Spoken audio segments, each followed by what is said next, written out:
So if you Google cult wine, the first thing that pops up is a Wikipedia page, and it's got the definition of the term along with one picture, and that is a bottle of Harlan Estate. Harlan has been described as the ultimate cult wine, and Bob Levy has been in charge of the winemaking since day one. I think it's important to note that most cult winemakers have their hands in many projects.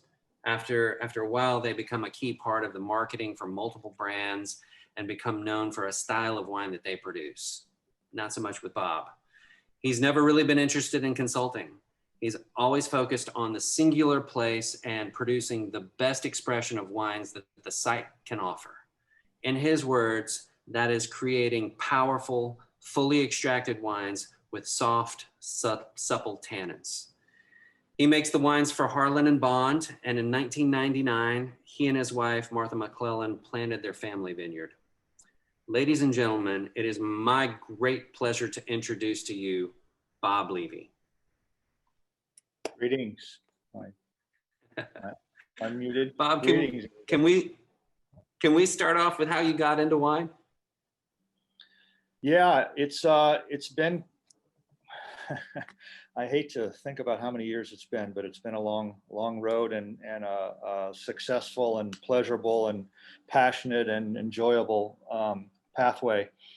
I was introduced to wine when I was 17 by a brother-in-law who was 25 at the time. Kind of unusual and a kind of a geeky thing for a 17-year-old to get into, high quality wines.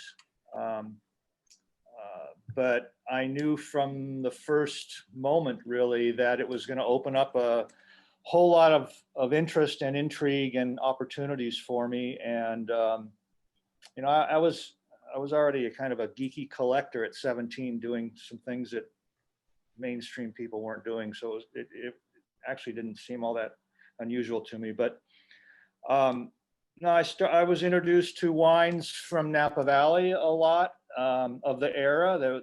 Those were Cabernets and Chardonnays from hillside properties in the late 60s, early 70s.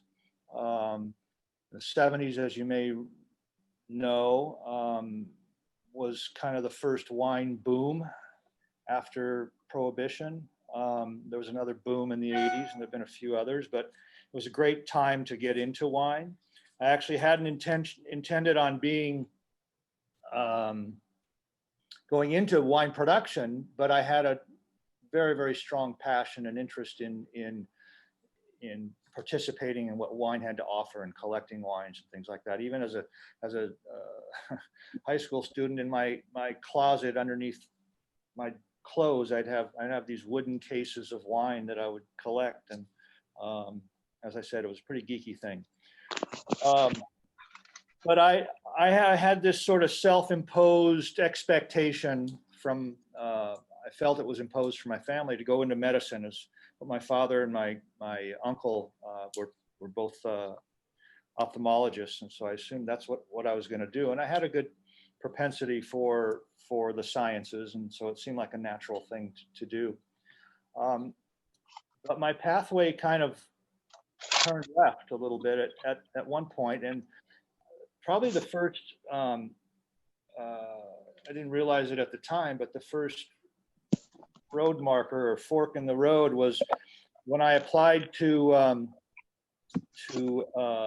special program that was a 6-year combined undergraduate graduate program at Brown University. I didn't get in, and I didn't realize it till later, but there were only, I think, 15 students or something at the time that they enter into that program. And I think it's still basically the same today. It's a very, very limited program.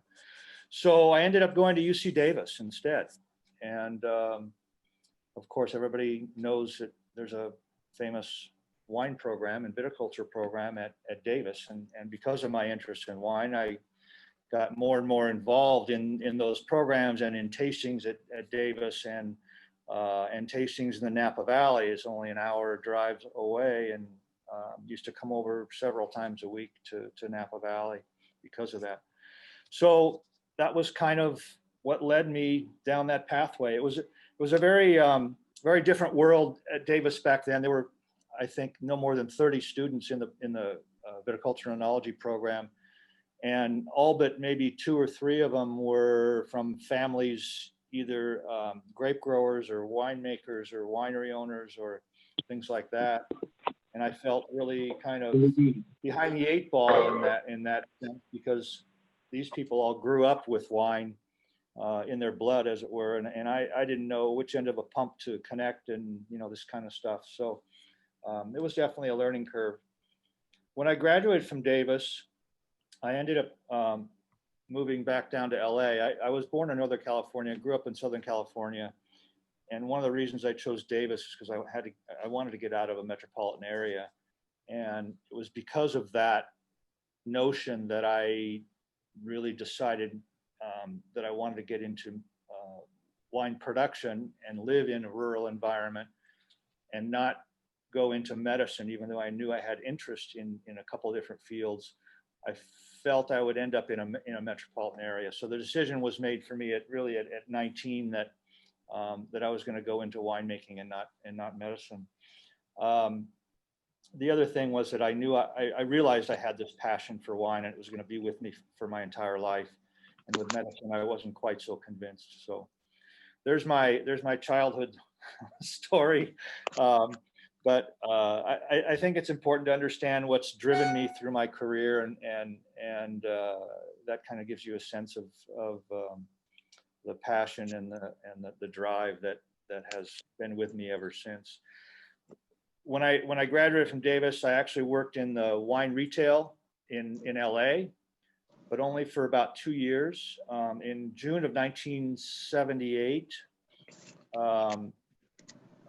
well, prior to that time in California, every alcoholic beverage was line item priced. Everybody had to charge the same price for it. And that practice was ruled unconstitutional in June of 78. And it really was a tremendous topsy-turvy in not so much wine, but certainly in the spirits world. And it became a game of who could buy large volumes of certain products and sell it at pennies over cost. And so instead of representing people and introducing them to really exciting wines, it became a situation of just pushing cases of liquor out the door. And so I just wasn't interested in doing that. Decided to move up to Napa Valley and practice what I felt was what I was trained for. And my first job was at Cuvaison, and got a harvest job there. It wasn't a promise for a full-time position. Got paid $4.50 an hour for a harvest intern, which was a 50-cent an hour increase over somebody who didn't have a degree. Showed you how much that was worth. But different times back then. I think the minimum wage at the time was like $1.65 or something like that. Anyway, I worked with Philip Togni during that time. Worked there 4 or 5 harvests, and then had an opportunity I got connected up with Colonel Rombauer, and he was starting a new winery at that time. So I helped him design and build, construct, and run and manage the Rombauer vineyards starting in the end of 1981. And in order to afford that project, we took on a lot of what's called custom winemaking clients. And there were many clients. We had over 40 or 50 in the 6 or 7 years that I was there. Among them were people like Bruce Nyers, Tony Cartledge of Cartledge and Brown, Christian Moex Dominus, Andre Chelistjeff, who was consulting for Clos Pegase at the time, Joe Cafaro, who was consulting with a Cabernet project that Acacia had started, Randall Johnson from Calafia, Randy Dunn with Paulmeyer, and on and on and on. And in addition, in 1983, I ran into Bill Harlan, who was bringing a new project with him to have the wines made at Rombauer. And we hit it off. at that point, and I began overseeing the Maryvale project